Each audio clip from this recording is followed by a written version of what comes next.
if you pick one thing that's really important that had helped you to improve your ability to think and expand in it, what would that be? I think, well, I think a big thing that just jumps to mind is self-care, really, like just trying to eat well and move my body as often as possible, and to have a good night's sleep, and to really be able to like tune into my body and just being and my brain to know when I'm depleted and know when my capacity is low, because we get all these signals from our bodies like constantly, and from our brains, and these can really tell us, like, give us indications of what we can do so that we can have the capacity to think in the way that we really want to be thinking, right? Like I think but like if we start to get depleted, if we start to not get enough sleep, if we don't eat well, if we don't move our bodies,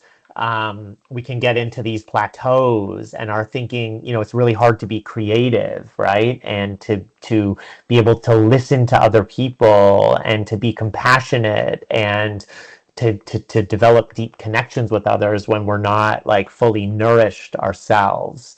And so to me, that's something that to me, that's like the ultimate for thinking, is to get in touch with like which foods are really, and actually there's a breakfast that I like to eat most days that I think is actually really helpful, and it just like there's a lot of protein, and there's omega-3s, and I think like there's walnuts and blueberries, and there's oats. And this breakfast actually was written up in this magazine GQ. If so, you can actually go and find my breakfast. They did like a story on it, like a brain boosting breakfast. But I mean, to me, that's important. There's certain foods that actually help us think better,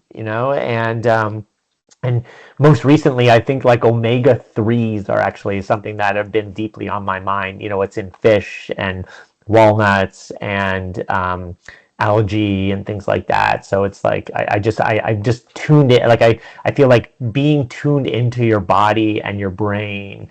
And people wear devices like rings and watches and things to monitor sleep, and I think that can be really helpful.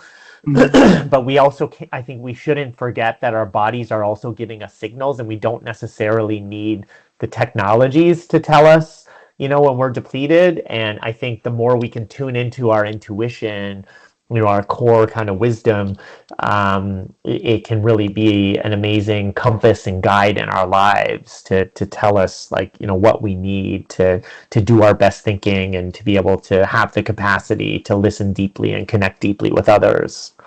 Wow. We have reached to our like time for this interview already, and I still have one last question to ask. Would that be Sure. okay if we ask for the last Yeah, one? for sure. Yeah, Okay. for sure. Yeah. Yeah. I would love to travel time with you together with Vivian to one point in your life. It may be the day that you got trained by your mother on how to do the public speaking, and you got drain out energy on that day, so you get back onto your room and you started to have a lot of questions about your life, about all the challenges you've been facing with. And now you, me, Vivian, gonna get into that room, and you're gonna talk to that little Jeff. Okay, so what is that you're gonna tell him about his life and the future that is waiting for him? Mm. Wow. Well, I think that I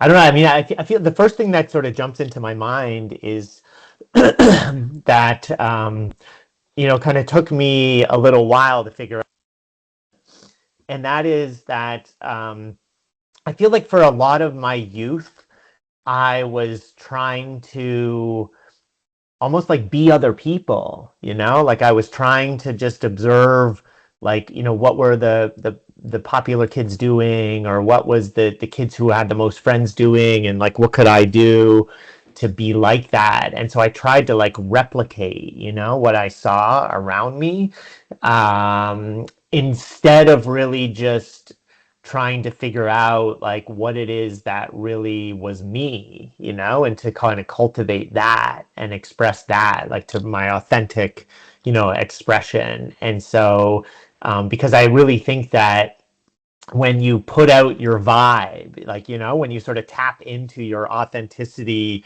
whatever that is, whatever that expression looks like, you know, and then you start projecting it in the world, then you start attracting your tribe, right? Like the people who are like really, you know, in line, the ones that you can really develop the deepest resonance with. And so I think, you know, I would tell my younger self, to you know just try to more deeply think about and channel my authentic expression, rather than, because it, you know, took me a long time to kind of figure that out, and still, you know, on that path today, you know, like I feel like we're all to some degree like trying to find out who we are and what our deepest interests are and what our passions are, and what is it, like, you know, kind of making decisions about what is it where we really want to focus our time.